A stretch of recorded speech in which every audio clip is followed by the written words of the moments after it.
relationship with life that I desire in my kids' 20s. So I think it found me as opposed to me maybe seeking it out. Church, and it's not to be church. I mean, this is practice. Everybody has their life, and when you find it is true, then you'll know that everything comes to that stuff.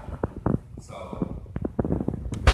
spirituality for the practitioner is simply what fits for you, and that's the biggest thing I think that people don't really grasp. Is what's good for me might not be good for my youngest son, my middle child, and I have to be willing to accept that as a parent, as a father. So if I can do that within my own home, then I also have to be willing to accept that within the community or communities that I frequent or live in. And I think that is missed a whole lot is that it works for me, it's gonna have to work for you. Or you're not conforming to my way, and you're doing something wrong. And I don't believe, for me, I don't believe it. I've been fortunate enough to travel, I've been fortunate enough to meet people from all over the place. And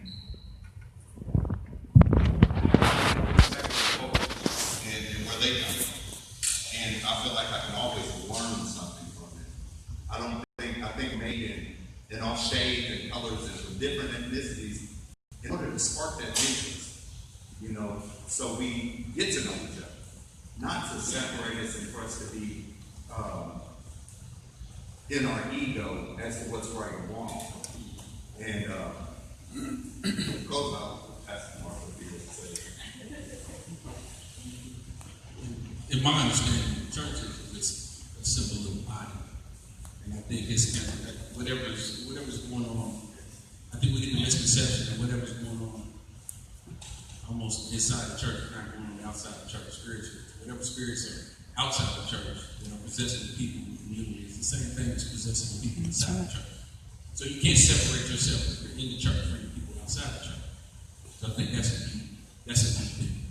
And it's more of to me, like I said, it's the body. It's more of like the physical foundation, just the individual perspective of the whole community.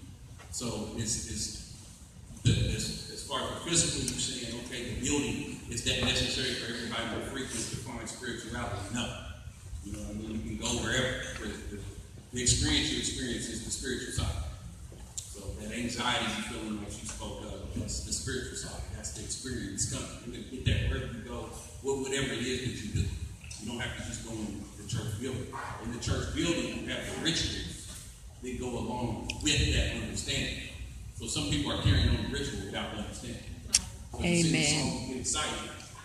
And those songs you don't understand what calls for freedom or for whatever purpose during slavery.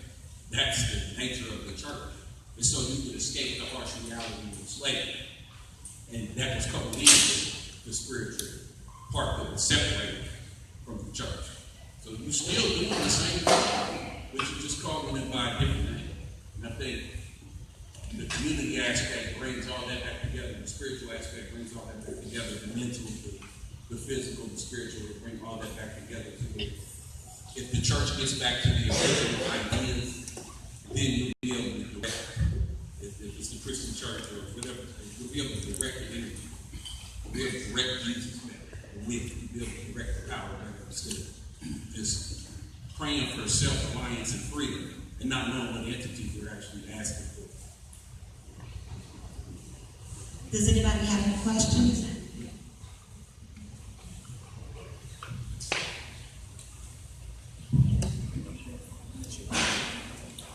Hello, my name is Ian Ferguson, and I am the marketing director for the Kentucky Mavericks. I'll actually be moving back to Louisiana. I've accepted a position there, so my time in Owensboro is coming to an end. But I'm excited that you all have put together this platform this week, because it's been a concern of mine. I've been in Owensboro for about a year now, and when I moved here, my passion was to get these guys in the community. They needed to be in the community. People needed to know them. they get to embrace Owensboro. And one thing I noticed was division. We would go several places and see one group that would look one way. We would go another place and we'd see one group that looked another way. For you all as community leaders, how can you all bridge that gap? What can you do? My time is coming to an end. That is a passion of mine when I moved here. How can we bring all colors, all races, all genders, all nationalities together to embrace one another, love one another? That's just a passion of mine. But as community leaders, how can you all do that? How can you make these young men and women know that you don't have to be the star football player, star basketball player to be embraced, to be loved? How can they put their education first? How can they feel that they can go play in Smothers Park and smile and laugh with the other kids? How can you make these kids feel that they matter and they're a part as well?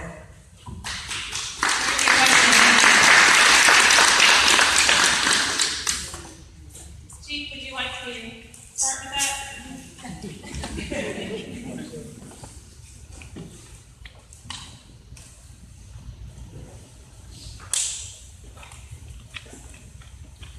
Well, I think first thing we do as a community is already set in place. I think with Rick Searcy over here, is going to have a unity festival to invite all members of the community, especially children of all races, all ethnicities, all people from all walks of life, to attend. That I guess it's the Old Texas Gas Building on August the 27th from 5 p.m. Yeah, appreciate that. But other than that, we have, one of our most segregated places is on Sunday morning in churches. And that's traditionally correct around everywhere, every state that you go, every community. What I do is we try to get officers involved in everything. White officers, black or Hispanic, to integrate these places where you don't traditionally see us. And it is a challenge, but we have to be diverse. We talk about education here, and we look for education. We have an education requirement just because that's where you get your diversity from. I'm talking about from color perspective or ethnicity, but I'm talking about the way you think, how you interact with people from other cultures, and that's why it's so important. We know that the Police Executive Research Forum in our profession did research several years ago. Back in the 70s and 80s, they determined that police officers that had a high school diploma accounted for more than 75% of the formal complaints filed against officers, acts of misconduct. So where other agencies are starting to drop their education requirement, we are holding strong and requiring that up to just to make sure we get quality officers. And I encourage everybody here to apply. We got positions for everybody. So you get that age, make sure you do so. And what we can do is feel like we belong. We don't have to let somebody else dictate where we fit in. If you want to go to Smothers Park, you go. If you have issues with that, or people, try to treat you as an outcast, you call law enforcement. You'll find one of our fine officers down in Smothers Park, you can go. So if you say, hey, I'm being discriminated against or what have you, then we'll do our own research.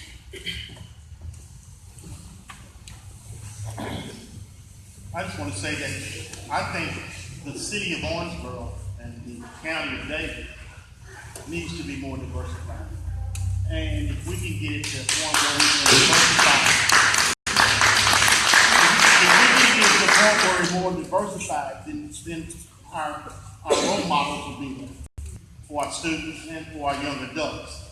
We're just lacking those role models in our community that we can actually look up to. And actually, let's just face it, our kids now are growing up and leaving home. We have to have some models here in the city and county.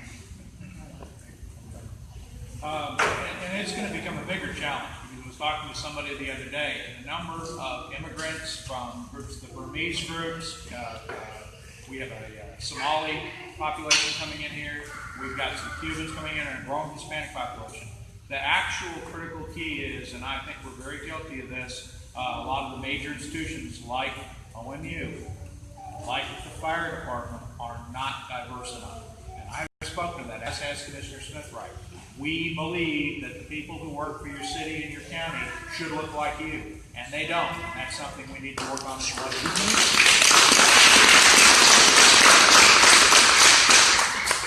To add to that, I think what we have to do as a community is we have to start looking at the people who are making the decisions around the city and this community. Going back to what Mr. just said with the county and the city, you know, the people who are marketing the city, the people who are making decisions to bring people in, the people who are making the decisions about how Owensboro looks. Because what you always hear when you hear somebody who's not from here and they look at marketing materials, it immediately is just why is the pages that it's printed on? Every now and then you may see a face here and a face there, but that really doesn't do anything if the opportunities don't exist. So the challenge I have in community college is when I have people who are coming through, people of color who are coming through getting their education, and we're trying to work with companies, and we're telling companies and businesses that, hey, how can I tell my graduates that they're going to have a decent opportunity to work here? Because when I look at the workforce and when I look at what you're putting out, there's nobody that looks like them that's being represented. So going back on what everyone is saying, people who are making these decisions, our city and county government, we need to be questioning those individuals. We need to be showing up at the commissioner meetings. We need to be showing up at the different opportunities that we have to let people know that we're a part of this community. Just in even not necessarily in a combative way, because what I try to express to people that I talk to is you want diversity, but you're not putting forth any action. Because if you do the same thing that you always do, you're going to get the same result. So if you want people who are different, you have to try different strategies. You have to do something else. We're going to Yes. the last response, and then we're going to go into a monologue. I think the problem is we're afraid to get out of the norm. Everybody loves their routine. Everybody has a routine. And I think that's something that we're afraid of. It's something that Tyler touched on. Like, he said he's traveled and he appreciates different spirituality, different people's cultures. And I think the problem is we're afraid to get out there and expose ourselves, to learn something new. Because we're so used to doing things our way and being around the crowd that we normally hang around. And I think that's a big problem with diversity. We're afraid to get out there. And it's a shame, but it's the reality of it. And we need to set those fears aside and take a step of leap of faith, so to speak, and try to experience something new. I promise. It's not going to hurt you.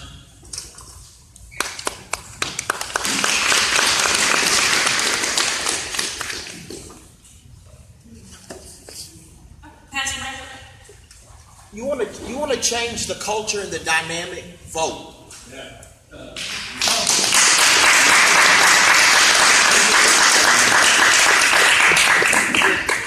If you're tired of things being status quo and you don't vote, stop complaining.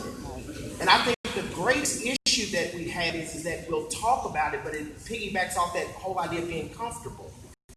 I don't want to rock the boat because I'm okay provided it does not impact my small fiefdom of people. The truth is that the only time we want to come together is when we talk about somebody having died or somebody being mistreated. When we work together in the beginning, at the grassroots of it, you want to change how the tapestry looks in Owensboro on what's marketed? Vote. That's the thing that we've got to be able to do. Let our voice be heard. Let your voice be heard. That's the challenge that we have, I think, in Owensboro. I'm not a native of here, but I think that's one of the greatest challenges, is that when we don't vote, then change never takes place. And all that we ever become is just commentating things that we could change by going to the ballot, going to those meetings and making our voices be heard in a way that lets people know that it's not just seasonal, but this change is substantial. What we're trying to accomplish is a foundational move, not a seasonal opportunity. Yes, this is my time on guest for judge. In the corner, remember? Make sure you vote. Mr. Combs? I think you can't have diversity, you can't talk about diversifying with a group of people. Basically, the diversification idea is to bring in a whole bunch of other people or to look at a whole bunch of other different issues before you actually look at your own issue. So you're going to be talking about voting for or voting with this broad perspective of looking at, like you said, Somali culture and all these different cultures, but you never ever address the African sense of yourself. That's going to be a major problem. You're not going to be able to unify with anything until you have your own self-identity. And education doesn't come just from going to school. We got people who've been to the penitentiary and got educated, came out way better than they could have been if they went to Harvard or Yale. You got hazed and treated disrespectfully. I mean, that's the reality if you go to these major colleges. Plus, you don't have enough money in this community to pay to be able to afford to go. So a public library, you might have to hit the public library for about 3 or 4 years. They have all the same books. So that's about you being disciplined and being self-aware and having the will to teach yourself too. And then once you teach yourself, then you can talk about uniting and discussing other issues and identifying, having similarities with other issues. Because when you get back to the heart of who you are, you're going to find out everybody else is you anyway. Especially from African perspective. Nobody wants to say that. But the origin is you. So when you go back to your own self-identity, whether it be whatever you're studying and relate to, and you see you and you find you, then it'll be that much easier for you to connect with whoever else. But you might have to guard yourself from whatever else that's out there, because that's just may confuse you in the whole situation. Here in Owensboro, there's just a backdrop of hatred. That we had whatever it is everybody's talking about you want to see again. That's what you're following in the tradition now. That's what the Black Expo and the Dust Bowl is now. It's just the Black Chicago. We had that. There was 20,000 black people who came here and they participated in this event that was all black owned. That's P.G. Walker. That's all these names of these people you don't even have a face for. That's why you can't identify with them. So when you re-identify with the people that already built this and you tap back into that energy, we're going to build it all over again. This same platform is the same platform in the Black Chicago. Posted this months ago. The same thing, same panel, same whatever. They just had people from Nashville, St. Louis, New York, Atlanta. They had everybody here discussing national issues because this was a national center for success. It was destroyed by hanging. That killed the energy. The same thing that goes on every day. Black people get killed. That it's a public thing. It's to keep black people out of the city. That is purposely done. That's why it's marketed like that. They're trying to keep this a secret. This is not a secret. It's marketed. Bluegrass Museum. It's marketed for that. Even though a black person created that. You don't know that. So it's got to start with you knowing and understanding who you are. And everything else is going to build itself back up the way it was then. You just can't let them perform another ritual to kill it again. And that's my view.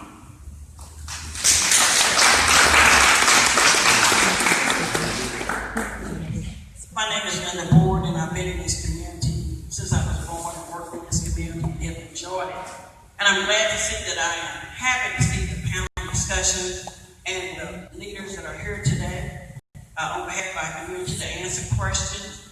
But I'd like to say this. I spoke to one young person today about coming to this panel discussion today. And what they said was, but it's just talk. We've talked before. What I'd like to see all of us do is not just come together this one time or twice and not do anything for our young people and for our community. That the organizations and the groups should work together on one accord because our youth need us and this community needs us. So it should not be a one-time thing to where we all go home and sit down and forget to where another young person doesn't say this time 2 or 3 years from now when we come out together, it's just talk. We've got to do better. We've got to continue to work together, continue to bring topics of interest to the forefront and do whatever is needed to help our young people in our community and this community as a whole. Thank you.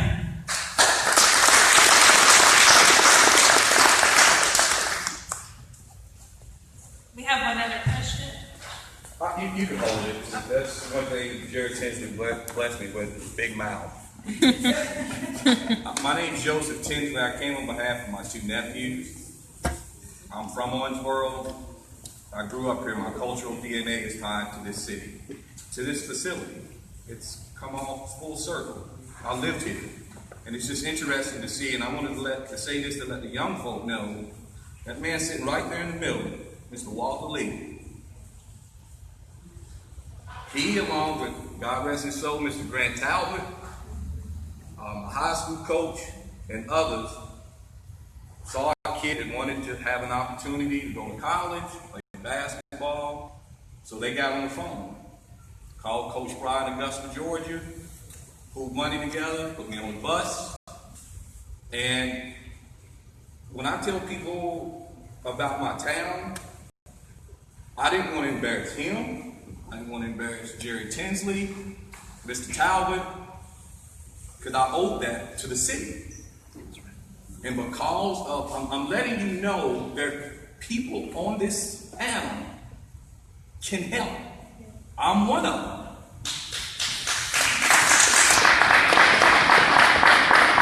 And it's interesting, I work in admissions for a small historically black college. Director of admissions was at Payne, now over enrollment management at Stillman College in Tuscaloosa, Alabama. I deal directly with what we're talking about. And I can't tell you how this warms my heart. And I know there's some faces that I don't recognize, but I'm glad that you're in our city. But I wanted to let you know, because of people on this panel, and specifically the gentleman sitting in the middle, I have opportunities that I never would have had if I didn't have that connection. So I want to keep you encouraged. For those of you that have an opportunity, if you want to reach out to me, I always tell students, it's not, I love you to come to Stillman, but I want to help my own in Owensboro go wherever they want to go. It's jtinsley@stillman.edu. If you have any questions about any college, financial aid, how to navigate scholarships, because I heard that they're out there, I can help you. So just keep that in mind.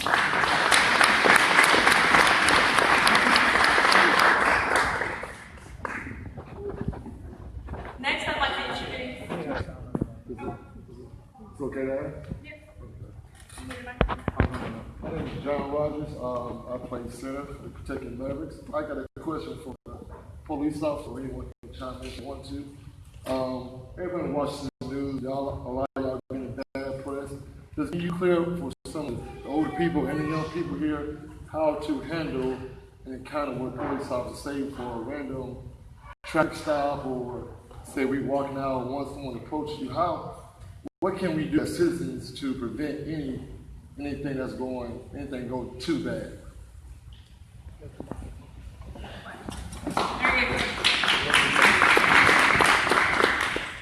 Yeah, that is an excellent question. The main thing to do is comply. Challenging an officer on the street, no matter what community you are in, will never turn out well. If you get a ticket, somebody stops you and it's not appropriate in your mind, you got recourse, especially here in the city of Owensboro. We have an internal affairs division. I used to work in it for 3 years, but I have people that work in it and they investigate. That's all they do, investigate complaints against police officers. We are very, very strict to our adherence to policy and procedures. So we hold our officers accountable. I can't say that happens in the rest of the nation, but here at the Owensboro Police Department, you go back to education again. The better trained, the better educated your officers are. I don't lose sleep at night because we tend to rid ourselves of knuckleheads.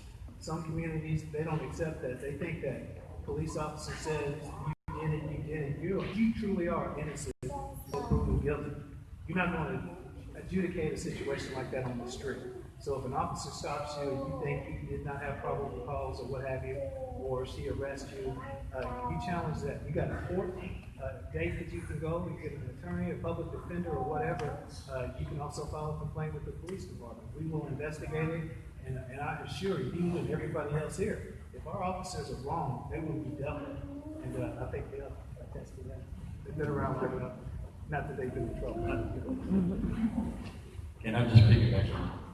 I just want to comment and compliment our Owensboro he deserves to be complimented because these policemen are well trained.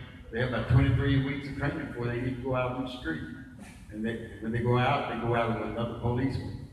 And what happened in the park several weeks ago, it could have been a very bad situation somewhere else. But that was in Owensboro, Kentucky. And we ought to applaud that good job that they're doing for our citizenry of Owensboro, Kentucky. And sometimes policemen don't get the credit that they deserve.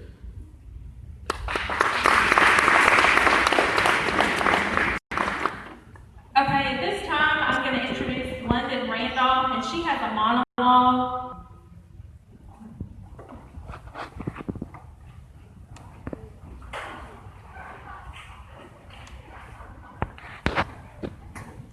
A mother's plea. A huge Negro mother sitting on the stoops one day, a big black baby sleeping on her knee, cast her eyes up heaven's way and began her earnest plea. Dear God, this boy of mine, conceived by me and my mate, then had the deep misfortune of crying, his first brief in a world full of prejudice and hate. For he another day older be, who is old enough to reason and understand, if he cannot be totally free and live like any other man, rather than see him suffer too, Father, take him back home too. I've lived and suffered under this white man's law. I've yes-suffered and no-suffered every day.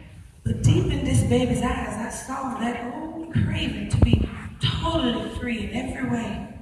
And if he must suffer in a white man's land, and if he has to enter through the back door and be ashamed and think like a man, take him home with you forevermore. For this little child sleeping have so peacefully upon my knee, dear God, at least let him be free. A poem by Betty Gamble. The fact that this poem is still relevant nearly a century after its publication, it deeply saddens me as a black woman. Am I a mother? No.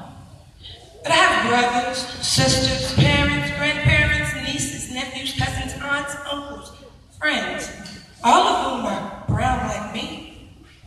To know that my people still aren't free saddens me.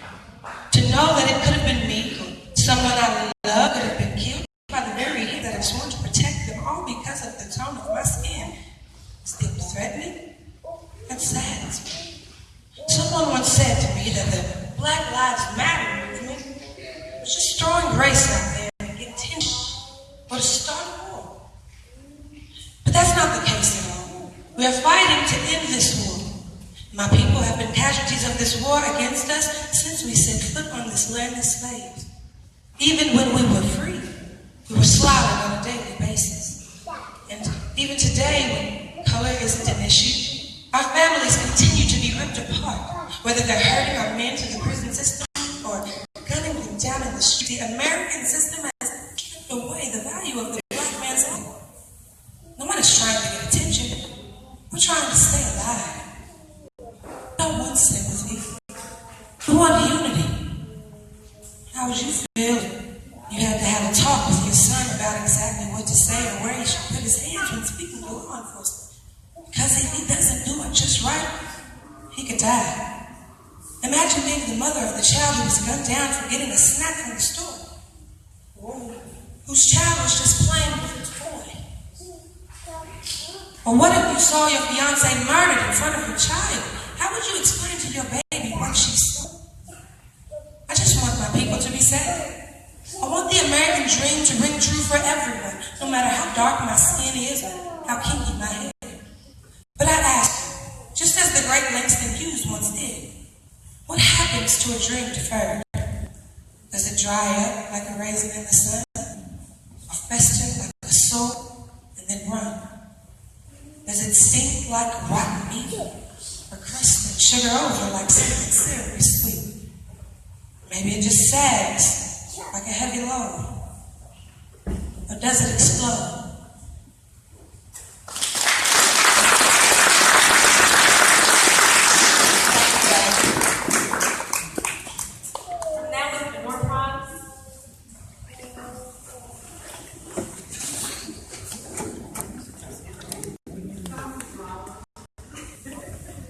Come on, y'all.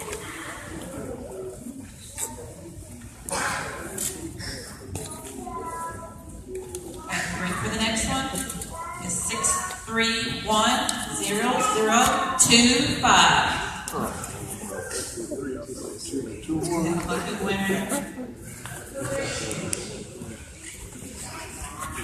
6310025.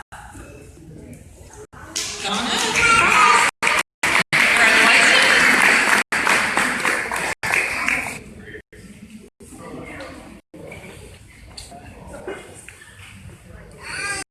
Next, we have a poem.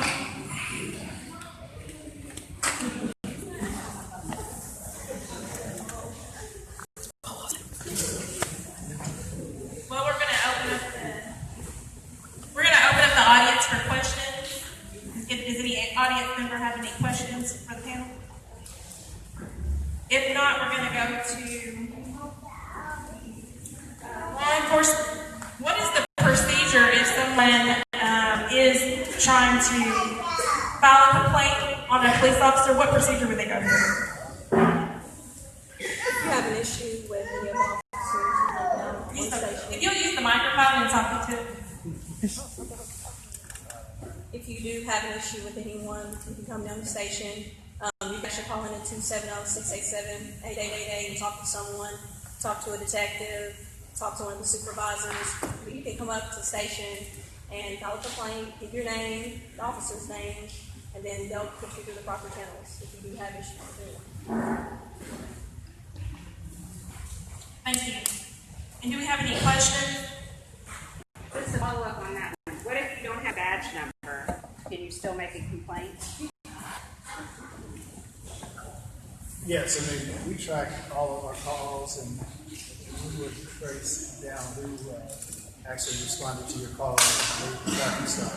You know, like I said, our internal affairs division has 45 days to complete an investigation, and we are like dominoes. If you call in a complaint, you can't come to the police station, we will deliver the form to you. So basically, we let supervisors take the complaints. That way, we can get them to lieutenants and make sure we get to the proper channels. Because I've been here a long time, and back in the day, if you called in as a citizen, and I went to protect like anyone, you called in a complaint on me, and if an officer got it or whatever, there was no guarantee that your complaint would ever be filed. So we've got formal processes now that to ensure that your complaint is heard and investigated. So if you have any issues, don't hesitate to call. You can stop an officer on the street, or you can come down. You can call the chief of police, me. Come down, see whatever. We take complaints any way we can get them. So. Thank you. And what problems do you think are significant in our community concerning community and police? Me personally, if you have an issue, and this is for me personally, just come and talk to me.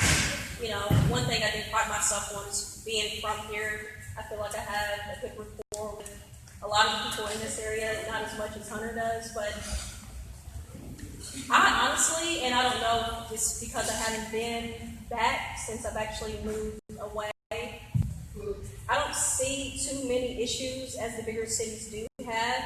But if there are, let's talk about it. You know, pull one of us over and, you know, let's talk about these issues so we can talk to the supervisors, so we can come up with some things that we can do to better ourselves with the community. You know, but personally, I don't see anything right now. Any questions from the audience or any audience input before we move to another topic? Corey? You're saying you don't see anything, what exactly do you mean? You don't see I was in reference to like the bigger cities, but whenever I work with the guys on the second shift, I love working with the guys on the second shift because we don't police like that, like the issues from Ferguson and things like that.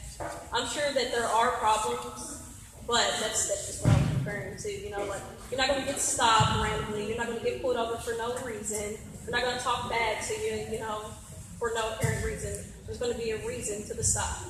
I hear a lot of kids. Is there some agreement with that? You want to speak out?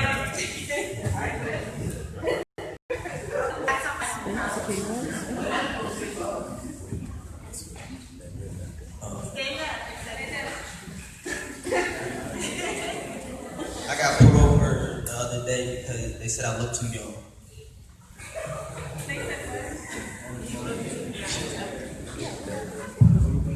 He said he got pulled over riding his moped because he said he looked too young.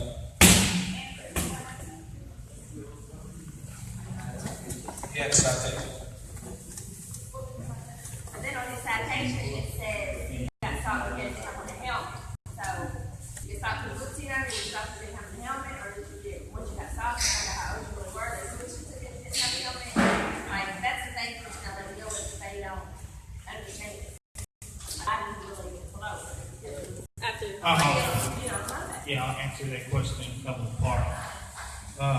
Hey, I see a lot of kids that are riding these mopeds. You have to have a driver's license to actually operate the moped. So technically, if you don't have a driver's license, you break the law. A. B, I can't comment on that about why you look too young. Do you have a driver's license? So therefore, and here's the thing, these people that are selling these mopeds are selling them because they're trying to make money. And they're telling these kids that, oh yeah, you don't need a license to drive this moped, and you actually do have to have a driver's license to operate a moped. And you also have to have a operation, which is the same with the motorcycle. As far as you being pulled over because you're too young, I'm speaking for myself. That's not an excuse. And I apologize that you felt that way, that you felt like you were targeted because you looked too young on your moped. I'm not the officer that pulled you over. Would I pull you over because you look too young? I don't know. I've seen young-looking old men. Right. I'm 34 years old. I've been told I look younger than 34. And I apologize that that happened to you. But to kind of answer the question before, and I think communication is the problem that I see. We don't communicate with one another. The public doesn't communicate with us, and sometimes we don't communicate well back to the public.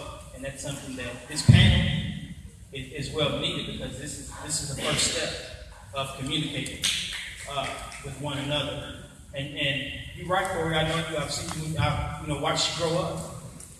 I know how old you are. And my thing is, did I do stuff before it was time for me to do it? Absolutely. I would be lying to you if I said I did. I would be lying to you. You know the difference between me and you? And I'll be honest. You know the difference? I just didn't get caught. That's the truth. So, for you to feel that way again, man, I apologize to you. And I don't think it was anything personal to you, but there are rules we have to follow. What if I see you riding your moped and I know you're not young enough to be on you and get hit by a car when I could have stopped you? That's my fault. I'll let your mama down. I'll let you down. That's the way I think. Does that make sense?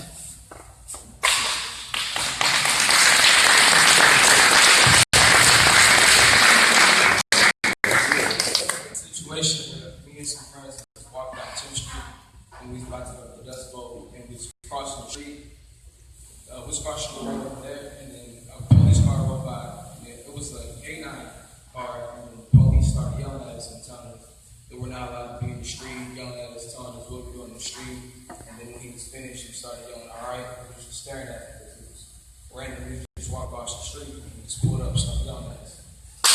Do you remember the unit number? I don't remember the unit number, but he was pretty, looking at him in the car, he was short, like he had a little acne on his face, and I know it's a K9. There's no things like that. There's no excuse for that. Like I said, come to station and let somebody at the front desk know, or pull one of us over that you do trust and let somebody know about it so we can follow up on it. There's no excuse for that right there. And I don't condone it, and I know a lot of the officers on station don't condone it. The department don't condone that. So what's the follow-up process after somebody does file a complaint or file a concern? What is the follow-up process internally and then back with the person that made the complaint? Follow-up process is the investigator will complete the investigation and he submits it to me. I review his findings, and then we take action, and then the complainant will be notified via mail of the results. We won't tell you that this officer got suspended for 10 days or got a written reprimand or anything like that. We'll just tell you whether or not our investigation concluded that they violated our policies. But you would be notified. Everybody has a right to know, including the officers. I believe that a lot of these children, because I was young before, police relations have gotten better, I'd say, within the last 5-6 years. But before then, there was a problem. And, you can sit and deny things to these kids all day long, but these kids, they know. You can't sugarcoat and say it didn't happen to them. Not saying anyone's up there doing it. I'm saying in general, if you're telling these kids, oh, it didn't happen to you, then they know. They know why they're being stopped. So, you really can't. The problem is accountability. When these kids go through these things in the community, who do they run and tell? Their parents have no power. If you're not white, you don't have power. They can't say, hey, I'm going to go and talk to my dad. He's a city commissioner, or he's this, or he's that. Because if you have power, then those channels can go, and they can go correct that behavior that goes on in the police department. If you're black, who are you going to go tell? Not saying that the police chief does do a great job, but if you write that on a piece of paper, who's to know? You don't know if that officer is being reprimanded. You don't know.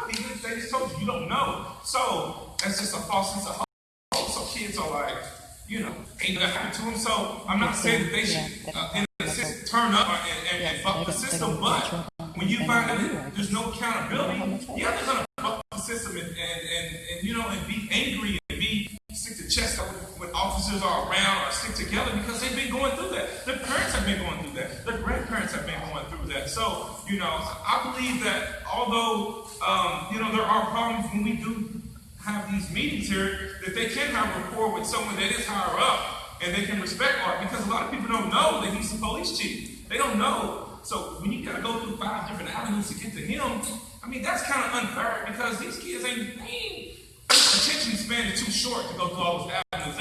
They want to talk to someone that can kind of mediate that situation immediately or in a reasonable manner. So I'm speaking because I've been a kid before, and I know what it feels like to be hopeless. And all kids make mistakes, but of course, in the black communities, kids are nitpicked. They don't nitpick in these other communities. You know why? Because if you go nitpick them and their father finds out, their father's gonna come and hold somebody accountable, and they know better. So these white officers know better. They're gonna come down here and play with y'all, nitpick with y'all, because what y'all gonna do about it? Right on the little piece of paper.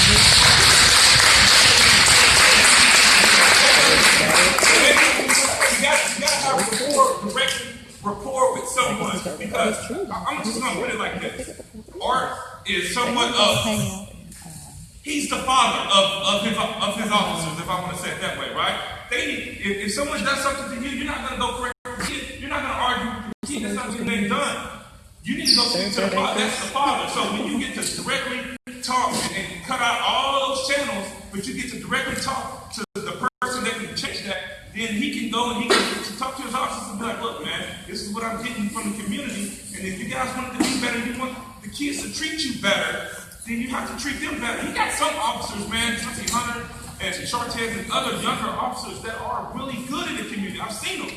I've seen them interact with the kids in the community. But they need that. You can't just police them and try to tell them what to do. You got to interact with them and play and ask them what they're doing in their life. You have to act like you care. Put me in the police department. That's not caring. That's ruining my life. But you got to care. You got to care first before you try to send people to jail. You just can't say, I'm going to take you to jail just because you like in the system. That is ruining a kid's life, man. These kids, if you want them to grow, you have to talk to them. You got to say, look, man, don't do that. I'm a police officer. Don't do that. I can take you to jail, but don't do that. I'm giving you a pass. You got to tell them that instead of not giving them passes. These white kids get 10 and 12 passes. I know.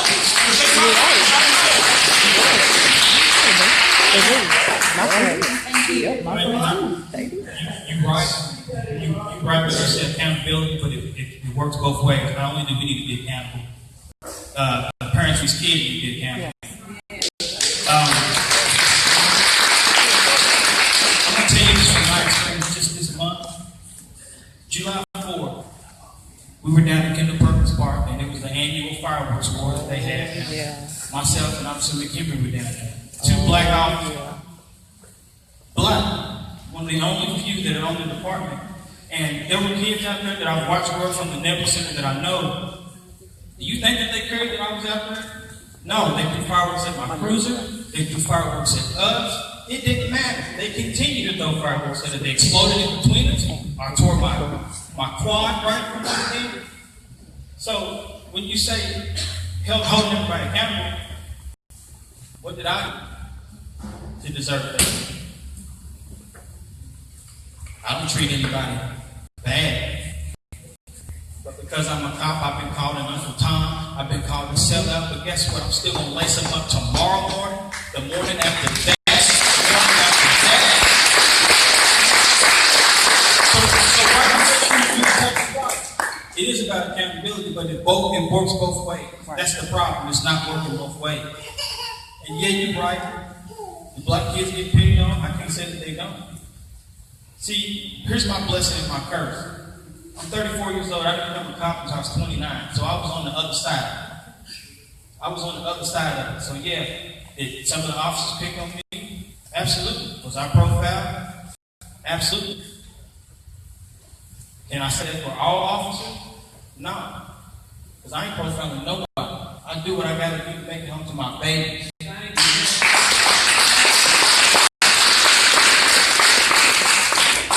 And the fact of the matter is what y'all doing for my kids? Who's thinking about my kids because their daddy got to go and put their life on the line for you, for you, for you, for you, and everybody else. So when you say accountability, you got to work both ways or it ain't going to work. It's going to be one side.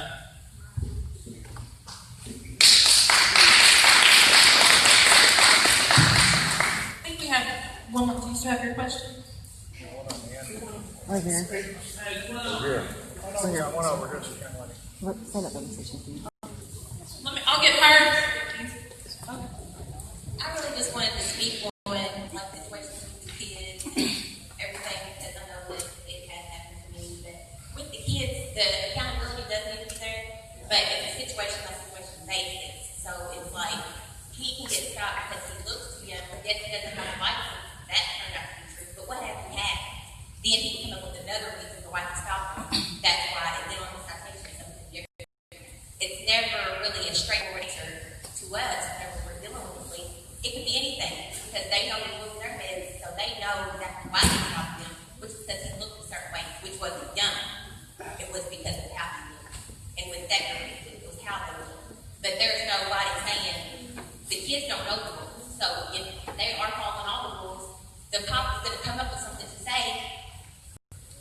Anything off the top of his head, they're going to come up with a reason for why they stopped them, and then y'all can go back and be like, well, we were running along the channels, you know, we looked at it, and everything was done properly.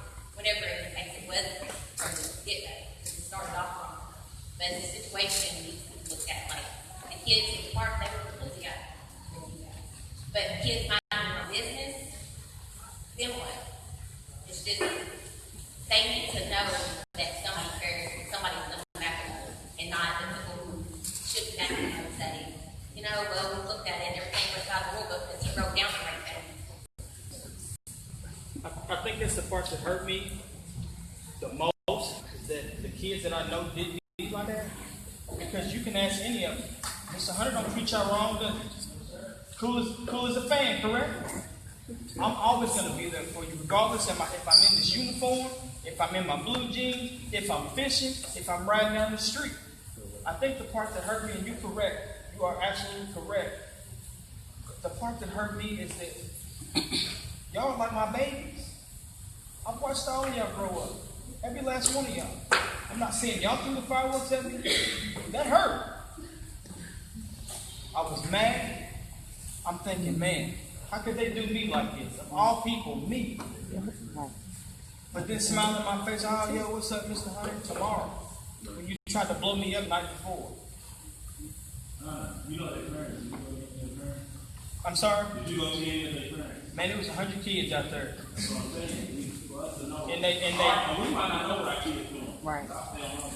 We might not know what they're doing. Exactly. But it goes back to being accountable for your kids. That's what I'm saying. That's the You know, accountability. we all clear. We all got to do stuff, we don't know. Oh, yeah. Absolutely. Our parents didn't know. True. So if we don't know, we can't hold them accountability. If you know who it was, if you know who the parents were, don't tell the parents. I guarantee you they probably would do something. Not all parents. Right. Some of them would. You're right, but based on my experience from the majority of it, you know how y'all are, because I'm like it with my son. I'm going to believe my son over anybody. Well, we have a question over here. Hold on a minute. We got a question over here. Did you have a question? My name is Daviana Parn. I was just going back on what Mr. Manners was saying. I believe that I don't have any children, so I'm just speaking from the environment I work at. I'm a counselor at Owensboro Distance Charities. It's a substance abuse program, and you have to teach your children that it's always going to be a chain of commands that you're going to have to follow. You're not going to always get to talk directly to that first boss. Just like at my job. You got to talk to your counselor. Your counselor has to talk to the director. Then the director can go ahead. Just like at school when I had issues. I had to talk to my advisor. My advisor didn't work. I had to talk to the head of that department. That didn't work. Then I got to talk to the dean. But if you don't explain that to your children, they will never know. And at the same time, like he said, like Mr. Hunter said, you have to be accountable for your kids. Because most people ain't gonna say it, but what most of these kids gonna say? Hunter snitched on me. Hunter's a snitch. That's what they're gonna say. But they're not understanding that he's probably went through things. He understands that they're just being kids. They're not gonna understand that. But as parents, you have to teach them that. I thank God my mama taught me that. But you gotta teach your children that. If you don't, you're not gonna get anywhere with any of this. It starts at home.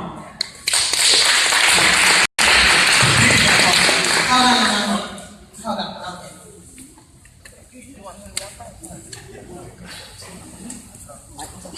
To piggyback on that, everything that we've talked about, whether it's learning about police or education, we have to teach our kids and ourselves, we have to learn the rules of the game. I know that sounds crazy, you don't want to do it that way, but you have to learn the rules of the game.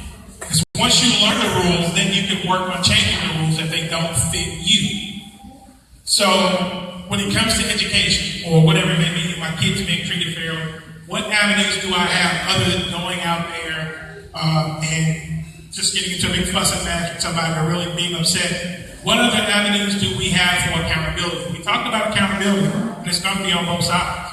We have to teach our kids the rules of the game. What did it say? What are the procedures? What are the chain of command? What do I need to do here? Because ultimately, if I'm hoping for a change, I want to follow these measures. We have to start teaching that and not just think that, well, I'm going to skip to the top, I'm going to talk to this guy, we're going to do this, we're going to do that. You know, the change that you seek will not be sustainable. We're talking about sustainable change, long-term change. You're not going to get change like that if you just go straight to the top. You have to look at changing the foundation and look at changing how people do business. And you do that by learning the rules of those.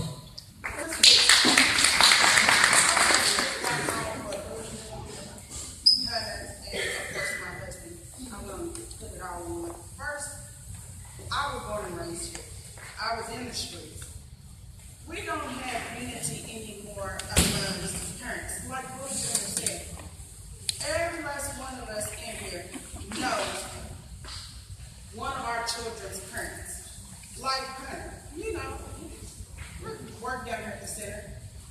I think anymore, when we were growing up, we had other people that looked out for our children. If I was doing something wrong, I might have had a lean counselor that pulled me. You're not supposed to be here. You go home. I listened because that was an adult. And not only did I listen to him because I knew if I didn't, he was going to tell my parents was going to get on me. Therefore, like Virginia said, there is always some way you can get in contact with a parent. And if you can't get in contact with a parent, you can get in contact with an auntie, a sister. You can give that message to that parent that that child is doing wrong. Anymore, I think we're so afraid to correct somebody else's children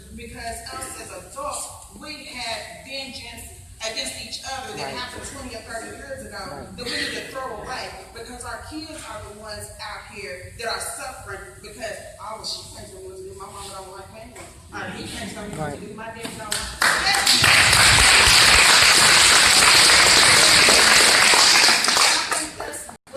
Unified and coming back together, we need to do that for our children. Because if my daughter was out there doing something wrong, and if little junior seen or a child seen her or something, and they told her to do something and she didn't do it, and they came back and told me, I'm going to take her to them, and I'm going to ask them to tell them, me, right in front of her, what she did wrong, and we're going to fix it. You know, anymore, we don't do that anymore. It's just, you know, it's Reverend Bradley, before you respond, we got a question back here, because I wanted to make sure everybody had an opportunity to voice their concerns. Isn't it good to talk about what you've been thinking about? Because a lot of times people post things on Facebook, we talk in our little groups, but to come together collectively and express yourself, it makes a difference in what we can accomplish. Because we are stronger together, right? Y'all believe that? We're stronger together. The more we discuss, the more we don't discuss and come as one unit, the less we can accomplish. We have one question back here. My name is Melinda Rose, and I've been working in healthcare for plus years now, and I've had issues at my job where I feel like I'm getting picked on, and I'm sure we've experienced it before, but instead of getting through to my supervisors, I had to go above them to go to HR. But after having discussions with all of them in the same room, it still felt like I was being picked on in a sense. And we have in-service meetings, and during these meetings, my supervisors kind of throw out these stop shots directed towards me. And I know I'm not the only person breaking rules. You know, I've been there for a couple of years, and I know I haven't been, you know, the perfect employee. But how am I supposed to handle that? Yeah, how do you deal with that? How do you handle it? Yeah, how am I supposed to handle? I feel like I'm getting discriminated. And I did get everything printed out, so I have documents. Yeah. I'm not sure what my next step is supposed to be if I feel like it should occur. Anybody on the panel want to address that? Y'all,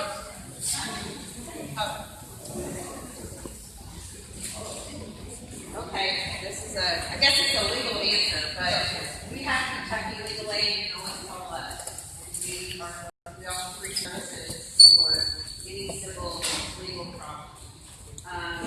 But generally, our bad answer is that Kentucky is an employment and real estate, which is false. But if you want to change that, you got to vote, right? Yeah. So being an employment and real estate, it allows people to be let go. That would, just like you did that. You don't, that's the way to go. But they don't have to, if there's discrimination issue, then you see Kentucky legal aid, go to EOC info, pays them, HRC as well, and they look into it and see if it's discrimination. One thing that I think is wrong through everything, though, has been we need more people. You had somebody you felt like you could talk to there, you have mentors that you go to. It's probably a lot easier if somebody would help you there. And I think that helps if you find somebody that looks like you know, another female, another African American, you feel comfortable with being a mentor and talking to them. That's what we can do a lot of our areas. I know in the legal field, you have to do a lot of your own. And if you feel like there's an only, it's a very hard place to be. So if I'm in a better position somewhere else that embraces people, and sometimes you can find a mentor, like you can talk to them legally, and it's really to discriminate against you, you've got 3 avenues that they need to look into, okay? Thank you. Go ahead, Pat. I think that piggyback on what Sister was saying is very true.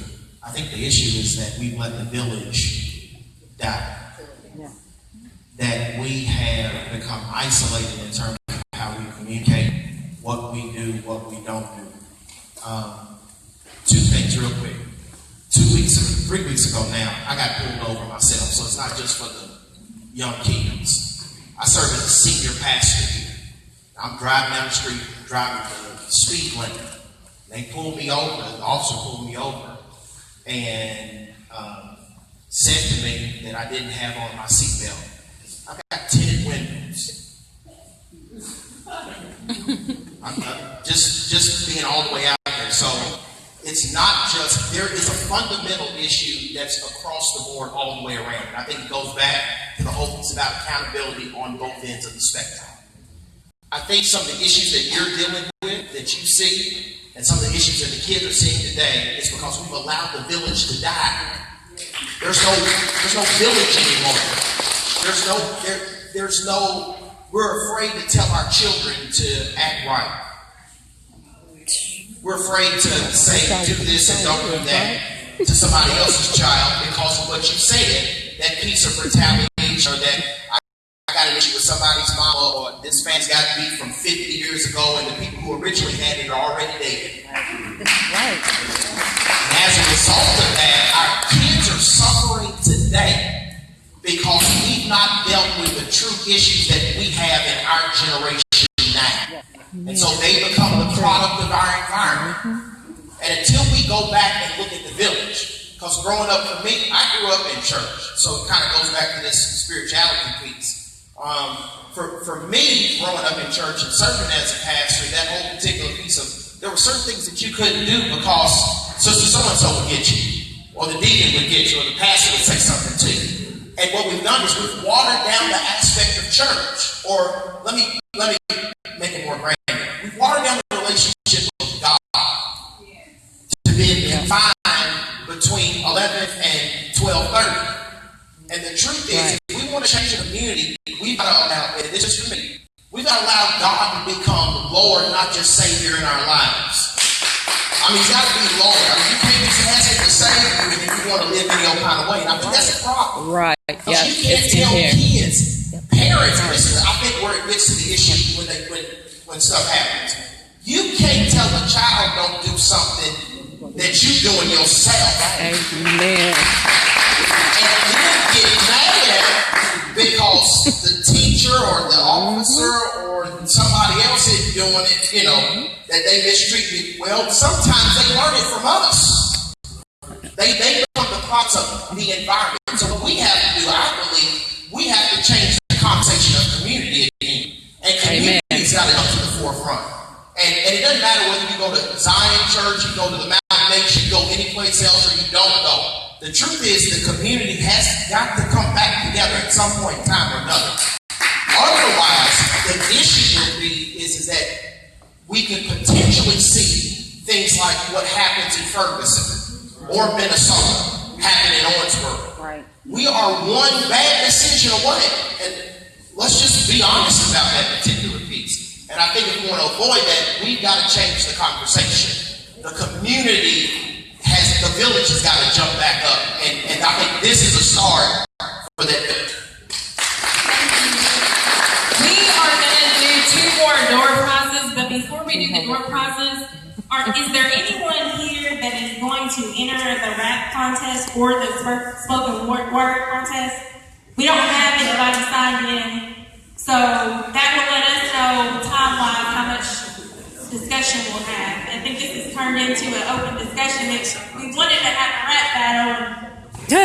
Sorry. I don't think anybody else did. So is there anybody here that is going to enter the rap battle or the spoken word? Go ahead, take this joke. Okay. Oh, tell her. Yeah. But we will do 2 door prizes addition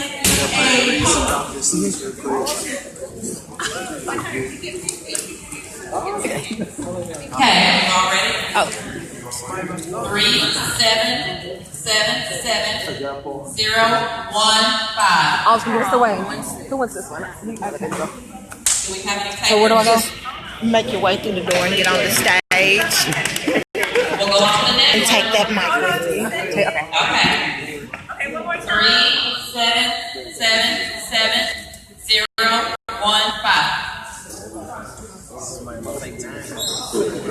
Oh, somebody lost their ticket.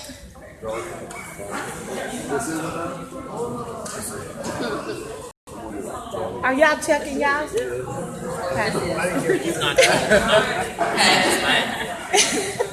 I'm making sure they don't call your number. All right, listen up. The next number: 3777005. Do we have any takers? Okay. Yeah. Okay. 3777005. We can do that. Okay, I'll try another ticket. 3777037.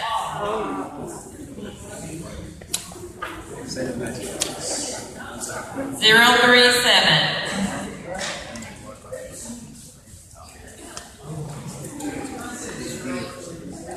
Yes. Pastor DeMarcus.